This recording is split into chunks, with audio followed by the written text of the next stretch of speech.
Hello, welcome to what is our final part in the first time cruises.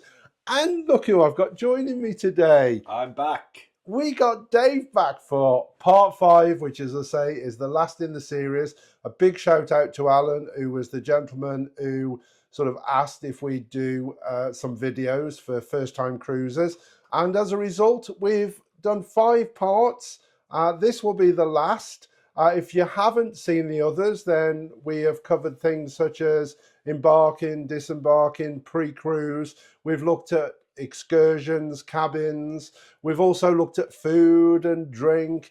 And on this one, we're going to talk about life on the ship, all the areas we haven't talked about. And we're going to give you our hints and tips for what we think of those other important things you should know about. And of course, I'm going to put Dave on the spot at the end. Great. Yeah, we've spoke loads and loads of tips, but I am going to ask Dave what his top 3 tips would be for first time cruisers and see if we've already covered them or not.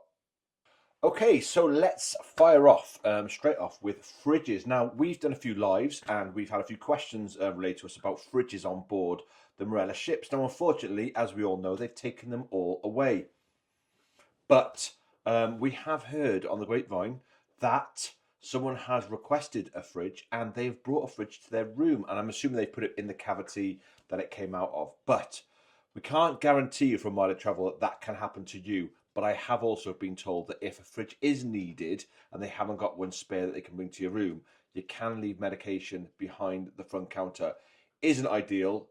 In some sort of circumstances, not dignified as well, depending on what the medication is. But I'm pretty sure that you could speak to your TUI rep before you go on your cruise, or even go straight to the guest relations when you get there and sort that out.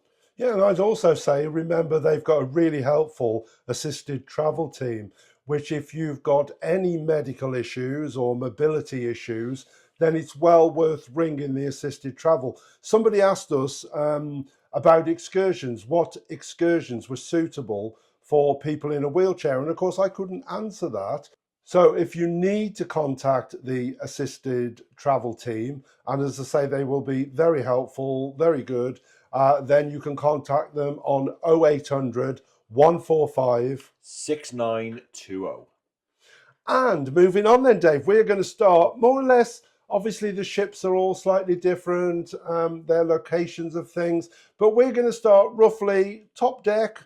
And on most of the top decks, we love top decks, don't we? Good tip. In the mornings, if you want to watch the sailing, go up to deck 12. I think we've covered this before, but you can get to both sides of the ship and Don't watch tell yourself everyone, sailing. Mick. When we go on a cruise, they'll be there. Oh yeah, because it's usually quiet. It's ours. And grab a cuppa from the Voyager the kitchens. yes, or the Islands buffet. Yes, on Explorers. Yeah. I'm not sure what Discovery was called. No, but they've got the buffet as well. Yeah, grab yourself a coffee, sit out back, watch the sunrise, watch come into port. I don't know about you, but I always struggle on my cruise, like with my time differences. I'm always awake at like 2, 3 in the morning. So I'll be up there chilling out, having a drink. And then let's go on to the disco. Now, most of those are on the top. On Discovery 2, it's bar 11, and it's by the sushi, Corallar, and the steakhouse. And on Voyager, it's the electric rooms. Yes. And then we've also got Indigo, is it? I think on Indigo Explorer. rooms on Explorer, yeah. Yeah. Now, what can we say about the disco? Well, we can't say much about Discovery because we didn't go there on Discovery. We didn't go clubbing, but we did on Voyager. Absolutely epic. Loved it. Oh, amazing. But even the layout, I preferred the layout on Voyager than I did Explorer. Yeah, it seemed much bigger. If you remember on Discovery 2, it was quite small. And it didn't seem like a proper disco. No. Whereas Explorer and Voyager, they were like proper discos. I mean, Voyager has got all the neon lights. The only disappointment I had, and I don't think we noticed it on Voyager, but when we were on Explorer, we were quite surprised to find out that it's only adults only from 12 midnight. And there were kids in there, and I just think that was a little bit sort of not right. Yeah, because if you remember, they came and they stuck... Well, I've got kids here, but the children were all there and they took all the headphones for the silent disco. Now, on the Voyager... it was all adults, and it didn't really get kicking until about an hour after it started. Yeah. by goodness, it was amazing when it got started. Oh, silent disco. Don't miss the Awesome. silent disco. It is awesome, amazing. Mm-hmm. Oh, Mick, talking about Discovery 2, I've heard on the grapevine, well, I've not even heard on the grapevine, I've seen it with my own two eyes, that Discovery 2 has had a refurb, and all the rooms have been done, and they've even introduced a brand new restaurant called Piccadilly. Now, I know you know a little bit because you've been looking at the menu, so tell us about it. Yeah, well, very kindly, Stuart sent me a message saying, surprise, surprise, they've got a new restaurant on Discovery 2 and it's called Piccadilly. And he also sent me the menu. And it's a bit strange because part of it seems to be all inclusive, but part of it also seems to be pay extra. Yeah. So there were things like It was a steak, the lamb rump. the lamb rump, yeah. and I think there was a seafood option, and you got to pay extra for those.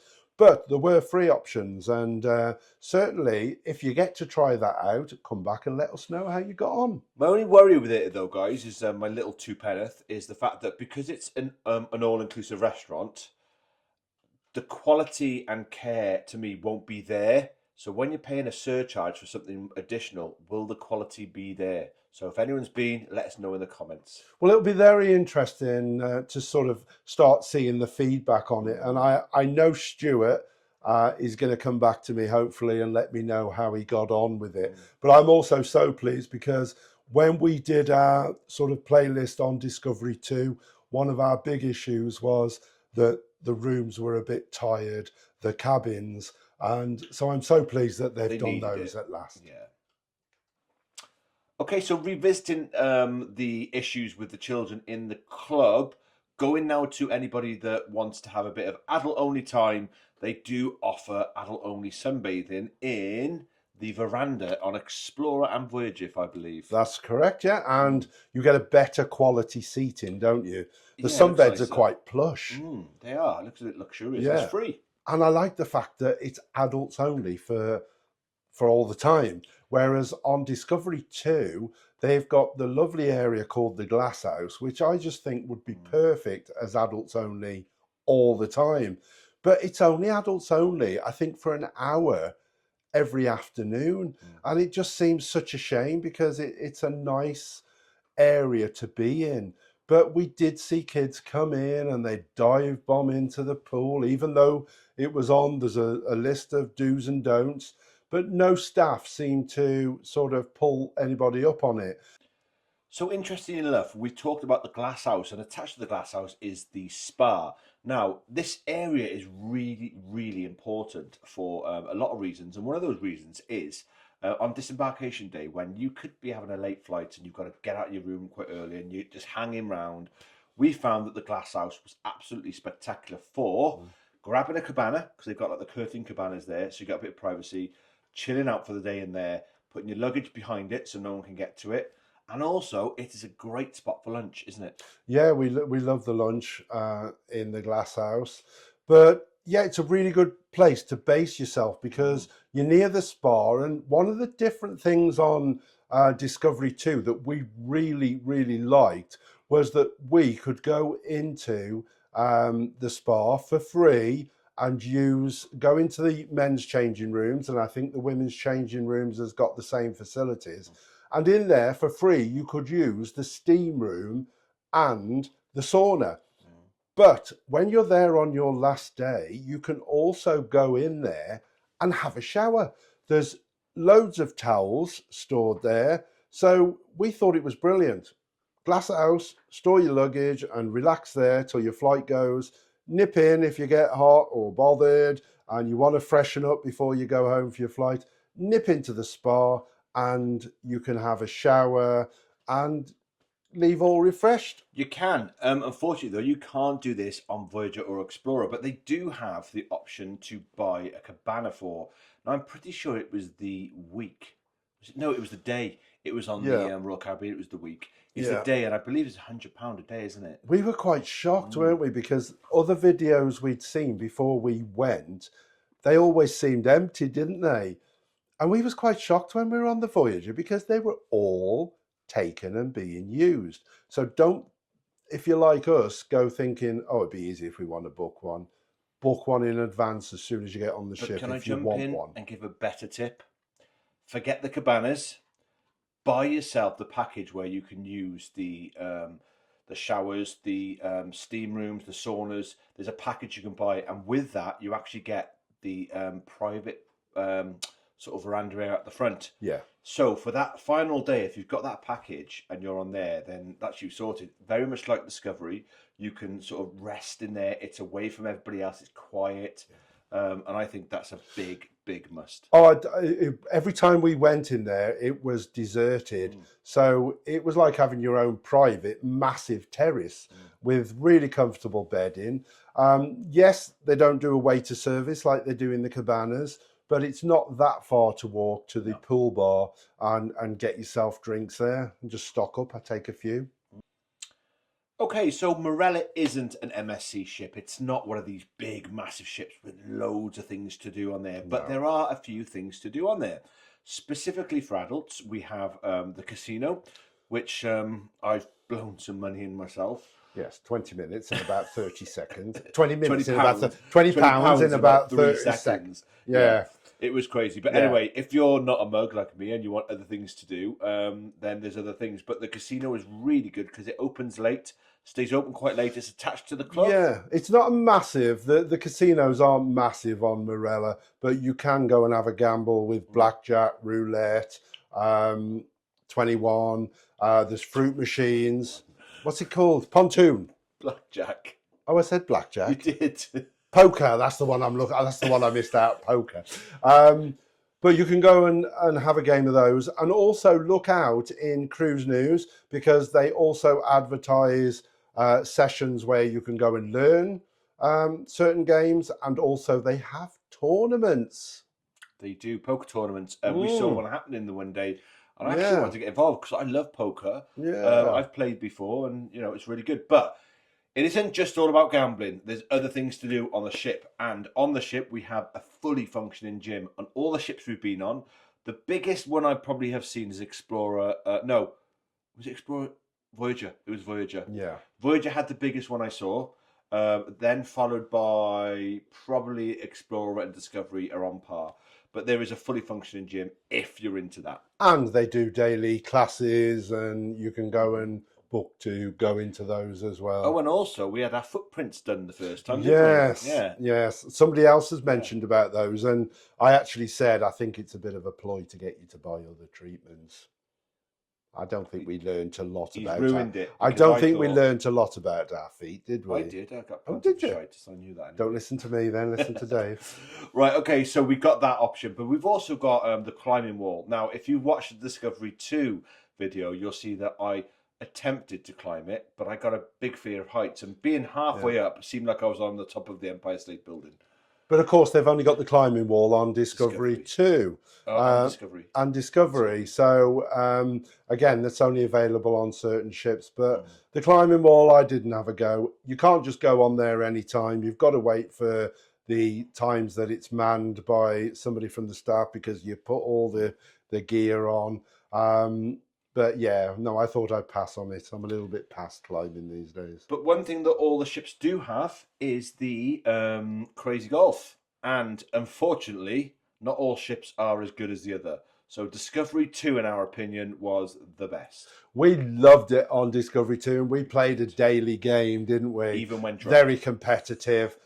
But the tip on there is if you get really high winds one day, go and play a round of golf. It is hilarious. You hit the ball somewhere and it just goes all over. And have a couple of beers before as well. It's even better. But obviously, Explorer and Voyager ships do have them as well. But they're like a side thought there. Yeah, it was really disappointing. In fact, they were almost unplayable because you couldn't. It was impossible on certain holes to even get a hole in one. You couldn't get anywhere near the hole. But if you do want a game, the clubs and the balls are positioned in boxes right by the start, so you don't have to go running to reception or anything to play. They are there for you to start straight away.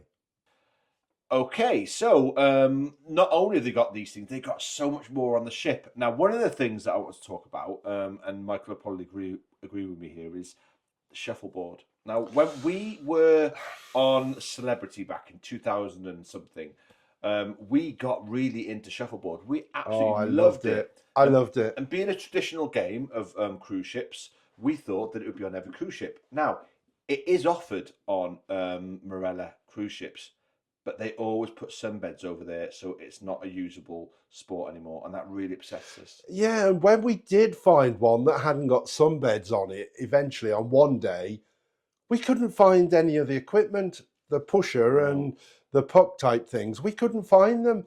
And so where you get those from, I've no idea at all. So next time we're with Marella, we're going to make that a mission.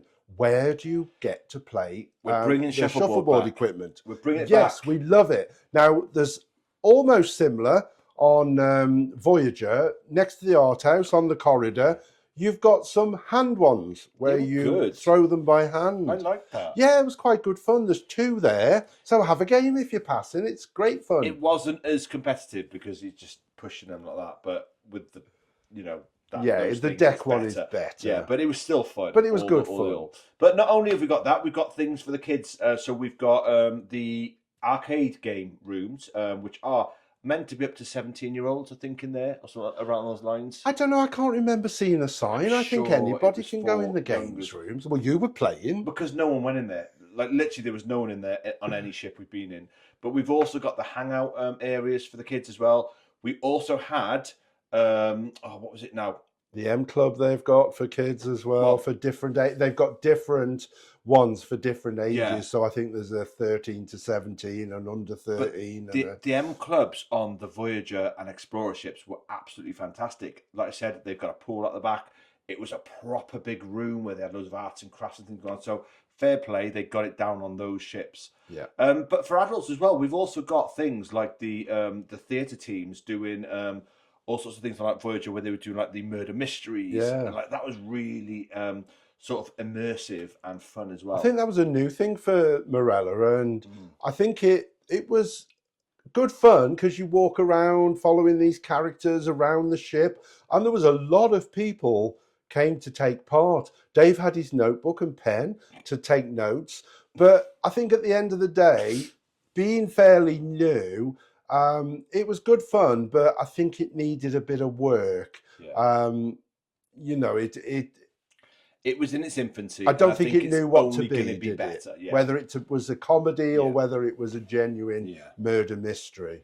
But apart from that, they got the basic things like your football pitches, your table tennis tables, basketball courts, table courts. tennis. And do you know what? Again, hardly ever saw them being used. Table tennis tables are a good sort of like little sunbathing spot if you want a secret sunbathing spot, because there's a bit of space there for some sunbeds.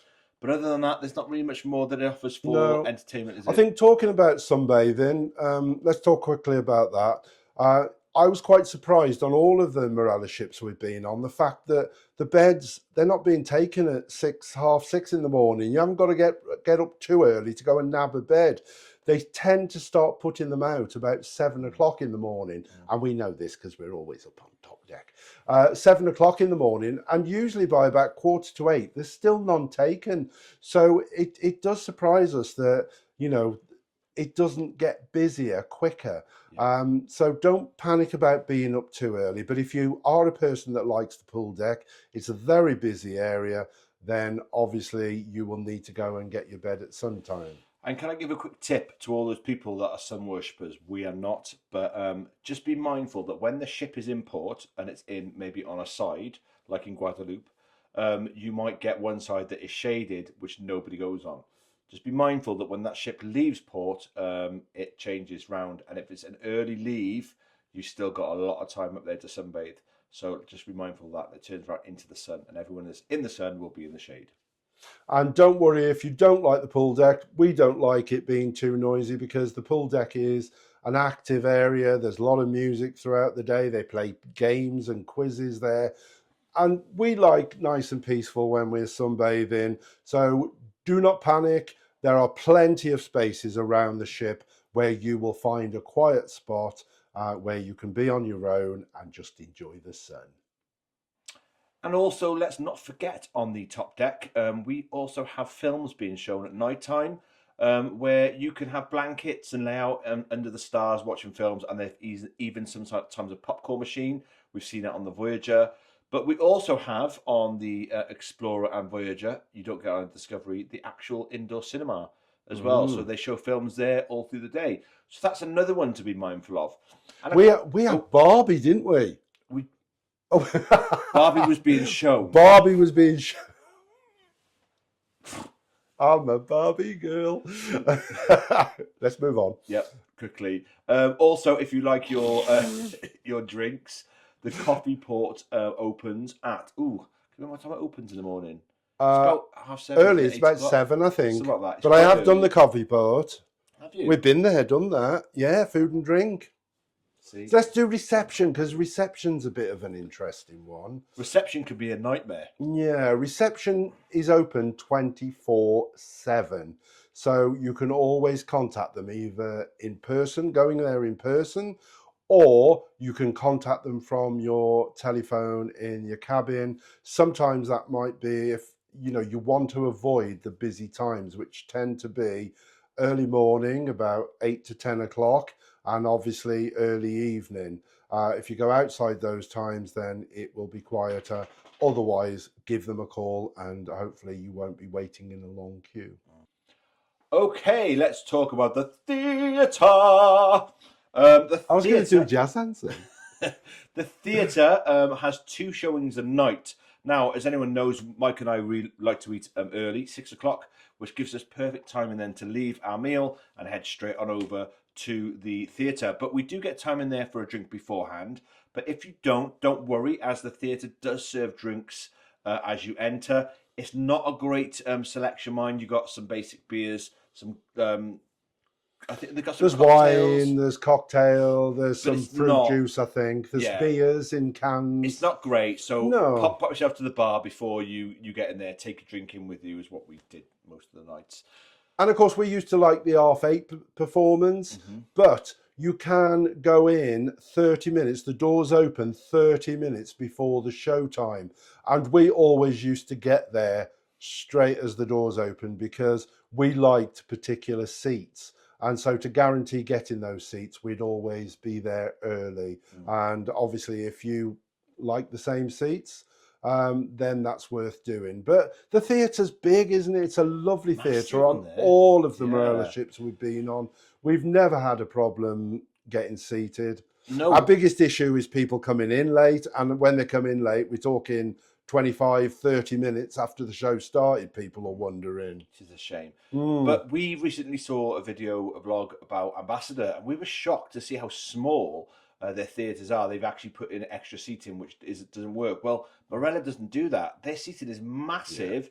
They put on 2 performances, and wow, I mean, they've got up in the gods and they've got down below. Yeah. It's fantastic. Really good stages. And they tend to have, if you're on a 2-week cruise, they have 12 different shows. And then they tend to have one guest artist that's flown in, be it a comedian, a tribute act, that once a week. So you are getting different shows every night. And the quality of the shows on Marella, we think, is absolutely brilliant, don't we? Yeah. As well as the 2 shows that we've mentioned at 8:30 and 10:30, they also do a crew show where members of the crew come and show you their talents. Some of them sing, dance, play an instrument, and that is great fun. The only sad thing with that really, and I guess it's because the crew members are busy all over the ship, is it tends to be about 12:30 in the morning. I'm talking at 00:30 a.m. And so it's a shame because we're often too tired, and we haven't actually been to one, have we? But we've heard they are brilliant. Yeah. And the other thing to look out for in the theatre is the last one we were on an Explorer, the captain did a half-hour chat before the show, and it was really funny. It was like a game show, wasn't it? Yeah, he brought members of the team on, and it was really entertaining and really, really funny. So if you do see the captain is doing a talk somewhere, it might not necessarily be the theatre on all of the ships, then definitely we would say it was worth going. And I think at the end of the day that we've probably not done about as much as we can. I'm sure there are lots of things we've missed, but this is the final part. If you haven't seen the other videos, then please, I'll put a link at the end where you can go to the playlist. But before we draw to a close, I've got the big question to ask Dave. Oh, no. Now, Dave, they've done nothing but listen to me, and I really think it would be quite useful, even if they're the same that I've already mentioned, that you come up with probably 3 tips that you think are absolutely crucial for first-time cruisers.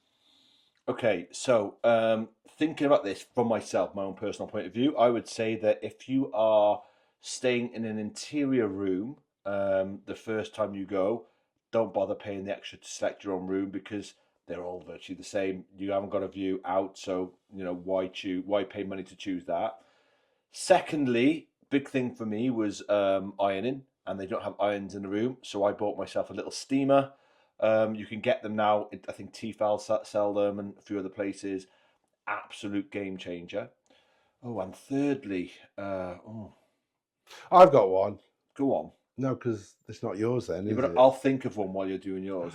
I got to say, one of the things that I think as a first-time cruiser I wasn't aware of, and I am now, and I think it's absolutely brilliant, is how on Marella cruise ship you have got free reign to go and explore the whole ship.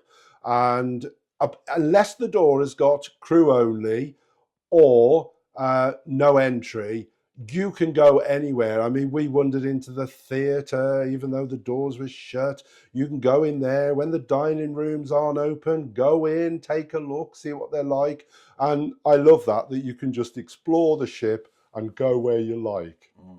And to end it off, my third tip to anybody cruising for the first time is don't wear anything with pineapples on it. You might make a few friends. Yeah, I made that mistake. Yeah. I had some funny looks. And on that note, I think it's time for us to say thank you for watching this Marella travel video. Yeah. It's been fun. It has been fun. We're And getting ready for Christmas as well. I can't believe it's come to an end, that this is the 5th episode. And as I say, a big thank you again to Alan, who asked if we'd do a video. I didn't realise it was going to turn into 5. But there we go. It's all done and dusted. I'm sure we are going in our future videos to mention lots more things that we think it's important for you to know. And I hope you continue to find them useful. And of course, I think we should just say that next Sunday, the 8th of December, we are doing our live stream, and we are going to be talking all about Christmas at sea. Now, we were so lucky we spent Christmas on Discovery 2, and I've never been away at Christmas before, and it was absolutely amazing. So we are going to talk about what it's like cruising at Christmas. We're also happy to take any questions that any of you might have on Marella. I will put a link on our page, also on our Facebook page, Mind Travel, if you haven't found us on Facebook yet. And everyone's welcome. Come and have a chat. Make sure you've got some mince pies and a drink to hand, and hopefully we'll have a fun hour. Don't forget to like, subscribe, pass on the message to everybody. Remember, subscribing doesn't mean you actually have to pay anything. It just means that you follow us. So yes, have a nice night, and goodbye from Marella Travel. Goodbye, everyone, and happy cruising.